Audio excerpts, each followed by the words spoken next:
Welcome to my YouTube channel. I am here at the airport, Terminal 2, bound for Tagbilaran. Today is July 20, Saturday, 2024.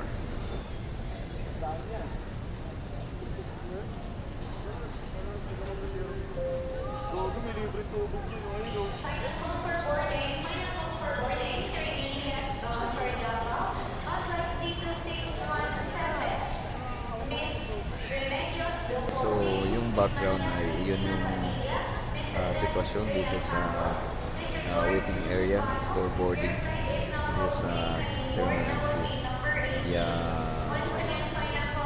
Air Asia.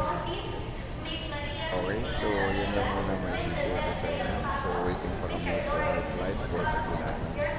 So, supposedly 7:10 pa delayed daw ng 1 hour. So, 8:10 ang alis namin dito. Bye-bye.